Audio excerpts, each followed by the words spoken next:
This is 911. Do you have an emergency? Today on Rescue 911, a desperate rescue.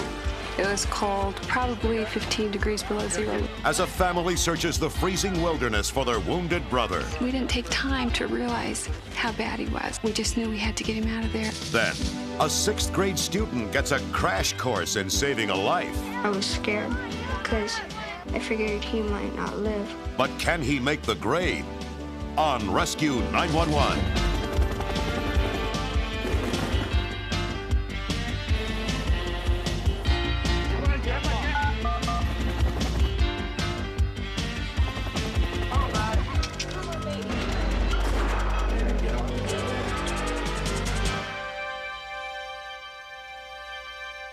It had been nearly 2 hours since 16-year-old Will Barton had fallen 40 feet from the top of a tree. Family members combed miles of the ranch, searching for the spot where he lay with no idea how injured he might be. But as darkness set in and temperatures plunged below freezing, his sister was losing hope that her youngest brother would still be alive when they found him.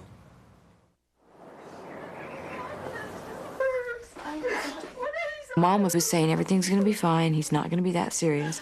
And I tried to believe her, but I couldn't believe her because it just had that feeling.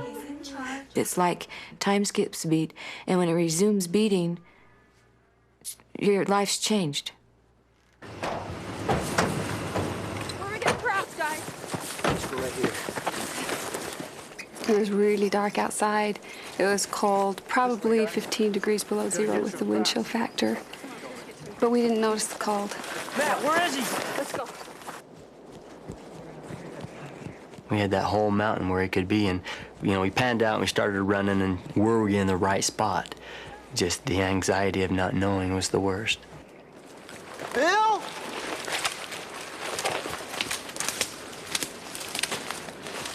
Bill! We thought, well, maybe we could follow footprints, but there were footprints all over the mountain because they'd been traipsing back and forth trying to find the perfect tree. When we continue, The only sound you can hear are other people calling William's name, and I remember the loneliness thinking, oh, what if we don't find him?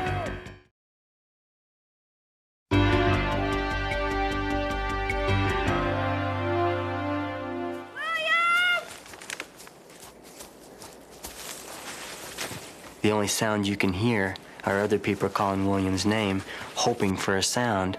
And I remember the loneliness thinking, oh, what if we don't find him? Bill! William! I heard him from a little ways off, and I kind of stumbled right onto him. Blanket on him. Okay, Rick. He looked real white. His pulse was real slow. He was real cold. He looked really bad. We need to move everybody here. Put the board here. Brad, let me change places with you. Guys? You moving? Yes, I gotta hold his shoulders. I put my hands underneath his shoulders and put his head in between my arms. And I held onto his neck and head and shoulders while they moved him onto the board and straightened him out. I can't feel nothing. Got it? Yeah, I got it. How are we gonna get him out of here? We all looked up the mountain and realized there was no way we were going to get him back up the mountain. Dang, you're heavy, William. Will's family decided to carry him out a longer, more indirect route that would avoid the steepest slope. We didn't take time to realize how bad he was. We just knew we had to get him out of there and do it as carefully as possible. Going up that mountain, trying to carry him like that, it wasn't more than 50 yards, and every one of us were totally exhausted. Okay. Want to trade places? Yeah, let's switch. By the time they managed to get Will back to the house, more than 2 hours had passed since he fell. I ran out to see how serious it was, and I could tell that there was terror in all their eyes. Call the hospital. Have a doctor waiting. I just stepped out of the car and fell into Mom's arms and just started crying and said, Mom, he's not okay. Okay. When they got to the hospital, the family's physician, Dr. Boyd Simmons, was there to meet them. He was completely paralyzed in all 4 extremities. We got an x-ray of his neck, and it showed a fracture and a dislocation of his neck. He has a fracture. It didn't appear from x-rays like there was an awful lot of room for his spinal cord to go down the spinal canal. And so I really expected the worst. Will was placed in traction and airlifted 90 miles to a trauma center in Missoula, Montana. His father, Walt Barton, who had left the ranch 2 days before, drove for 12 hours through a blizzard to see his son at the hospital. I can remember the hurt that I felt all the way to Missoula. In fact, I cried 90% of the time. I just kept saying to myself, why? To think that a fine young boy like that with all that potential, all of a sudden everything had come to a screeching halt. Neurosurgeon Henry Gary told them that surgery might be the only way to realign Will's spine. But because the procedure itself was risky, Dr. Gary wanted to wait 24 hours to see if traction alone would work. The whole family decided, and anyone that even knew us, decided to fast and pray for William. And this started at 6 o'clock in the evening, and at 6:30, the breathing therapist came in to pump William's lungs up to make him work. At that point, something popped in his neck. You okay? You all right? And it scared the breathing therapist to death. Probably had enough for tonight. The vertebrae had lined back up, and they did not have to do surgery. Bones, and again, you can see the alignment is almost normal. Even though the vertebrae had realigned, Will still had no feeling from the neck down. His prognosis for recovery was not good. At that point, they diagnosed him as a quadriplegic. He would never walk again, and he would probably never feed himself again. We had to turn him every 45 minutes to keep the circulation going and keep him from getting bed sores. I just remember something. You're one of those tough Barton boys. There was nothing Mary Barton could do to lift her son's spirits. William really got depressed, and he would just lay there, staring at the ceiling, and I asked him what was happening, and he says, "I'm just practicing being a vegetable." What's happening? He says, "If you love me, you'd do something really special for me." And I says, "What are you talking about, Will? What do you want me to do?" He said, "Just put a pillow over my face and take me out of my misery." Let me know if you feel dizzy or uncomfortable, hot, sweaty. Okay. Will began attending daily physical therapy. Can't breathe.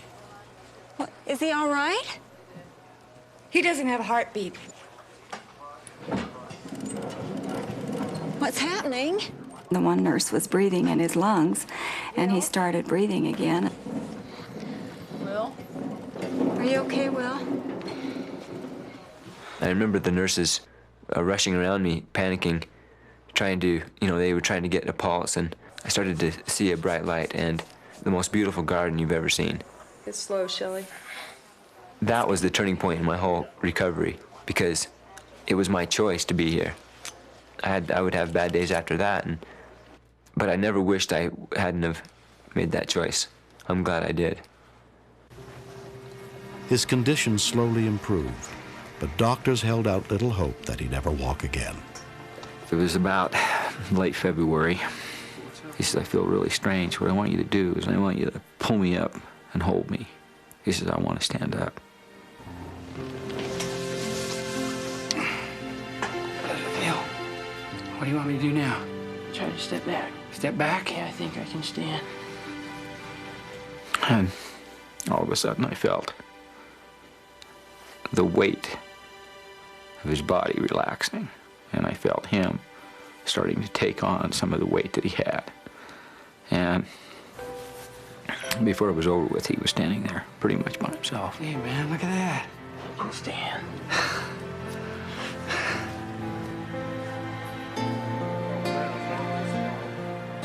By the following Christmas, Will Barton and his family had reason to celebrate. I had to relearn to walk, but I was determined to work as hard as I could. Trigger, Will. There you go, bud. It seemed a lot like being a baby again and having to relearn to use your muscles. And you fall down a lot, and get scraped up, and you just carry on. Walking pretty fast. Throw on the old Chevy, Rick. They tutored him, he came back, and he graduated with his high school class. There were over 5,000 people in that stadium. And Will walked down that aisle and received his diploma. Good seeing you guys. He's worked hard. First one toe and then one finger. Not quite as good as mine, but it'll do. And he is progressing, and I know that he will get well.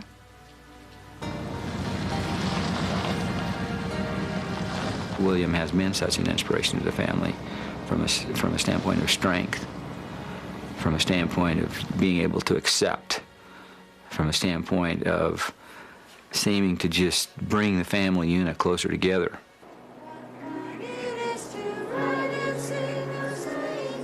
Before, I was very athletic, and things of the world were, that's what mattered. After my accident, I was very appreciative of what I had. Just motion, getting up from one place and moving to another place. It's a really big thing. My family helped me a lot in my recovery, and I realized it's the family that matters the most. Cool. Next. I was just running really hard because I just was thinking the faster I get there, then the sooner he'll get help and the more chance he'll have of living. Corbett's collapsed.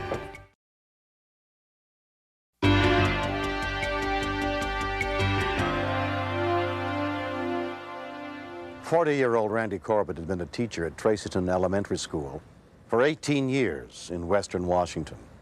During that time, he'd formed a pretty good idea of what kids were capable of doing. But on the morning of September 14th, 1992, Randy was surprised to discover that sometimes children can far exceed our expectations. That's it. Recess is over. Everybody back in class. Among the students in Randy Corbett's new 6th grade class were Chris Sander and his best friend, 11-year-old Aaron Rankin. When Mr. Corbett came in, he told us to sit down and to get out our math books. Take out your homework assignment. He looked just like he did all the other days. Okay. Number 1, 764. Okay. We round that to the nearest 10. The answer is 760, right? Number 2, 495. Down to the nearest 10, 490. Okay, that was number 2. His eyes rolled back and he just collapsed. Stephen Lager didn't know what to do. A lot of the kids were like, they were laughing and they were saying, it's just a joke, it's just a joke, don't get worried, because he's just faking it. What's going on? Was he having a heart attack? What's going on? Aaron just checked to see if he was breathing and checked for a pulse, and then he just started doing CPR.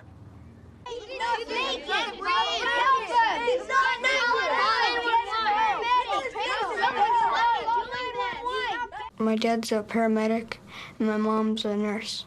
And my parents taught me to do CPR if someone doesn't have a pulse. I was scared because I figured he might not live. I was just running really hard and I was sweating because I just was thinking the faster I get there, then the sooner he'll get help and the more chance he'll have of living. Mr. Corbett's collapsed. Where? In our classroom. He just fell over. Teacher Ben Peterson heard the commotion from his classroom next door. I saw him laying on his back. I immediately felt the pressure. I've got to do something because I thought of his 2 daughters and his wife. Girls, let's go into my classroom. School principal Ann Laurie had taken a CPR class every year for the last 12 years. When I ran into the classroom and realized that there was something awful and real happening, some of the old trainings kicked in. 2, 3, 4, 5. Come on, Randy. 1. And that was probably one of the most frightening things that I've ever done. 1. Is he breathing? 2. No. 3. I was very aware of the rhythm that we had established with the CPR to the point where I didn't even realize when Carrie had taken over for Ben. Okay. I was only hoping and praying that what we had done as a team was enough.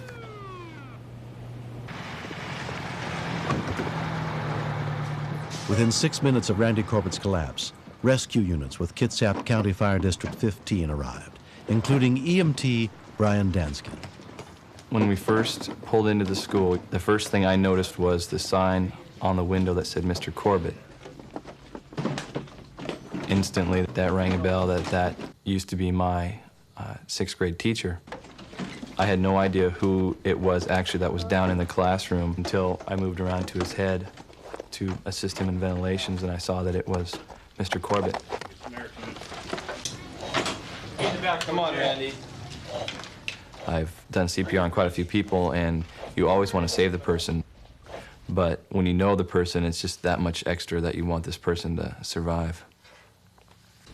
Okay, still in V-fib. We're charging. Everybody stand clear. Clear. Clear. Shocking. Okay, and check for a pulse. No pulse. The time that the paramedics were working on Randy were the scariest and most frightening and most horrifying 17 minutes of my life. Everybody stand clear. Clear. Clear. Shocking.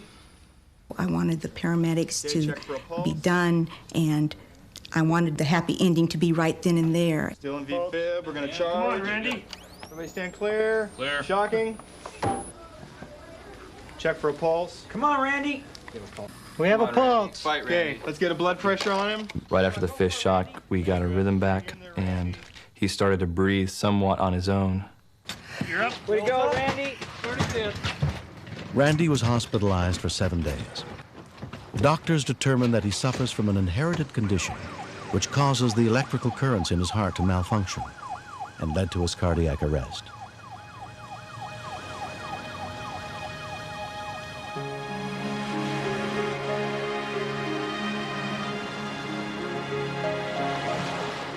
I had open heart surgery and had a defibrillator implanted in my chest.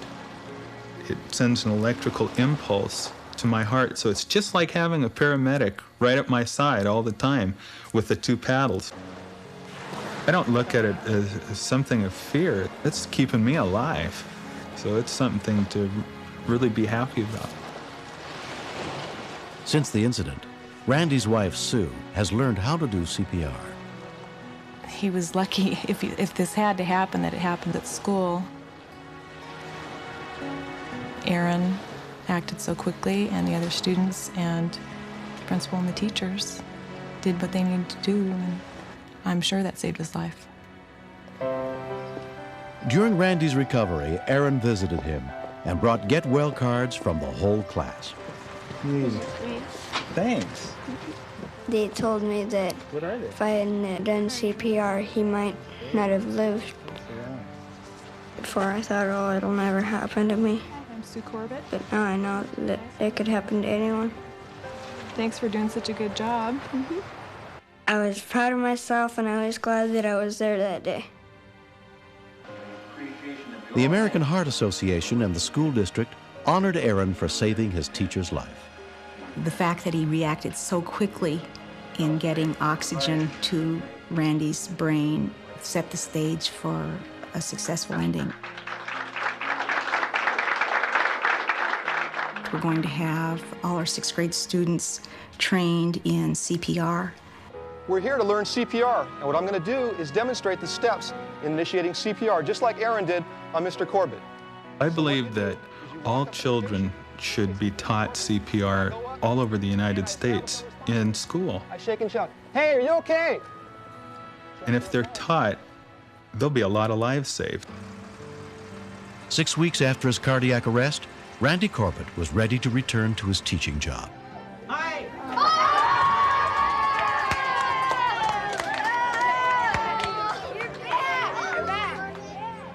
Before it happened, I didn't know what I wanted to do, but now I do. I'm gonna be a paramedic. I wouldn't trade this class for any other class in the United States.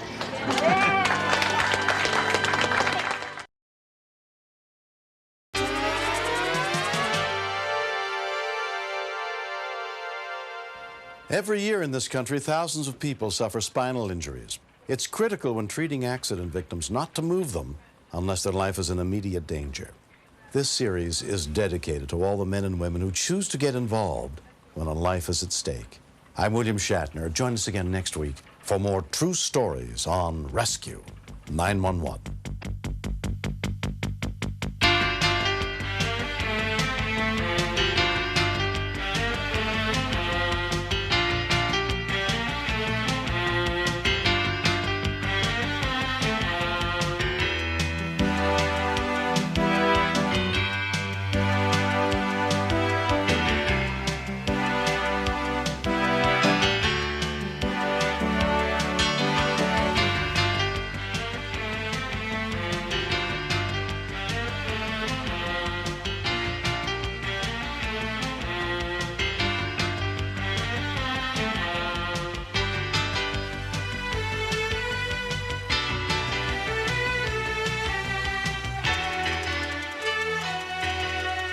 Mr. Shapiro, step out of the car, please.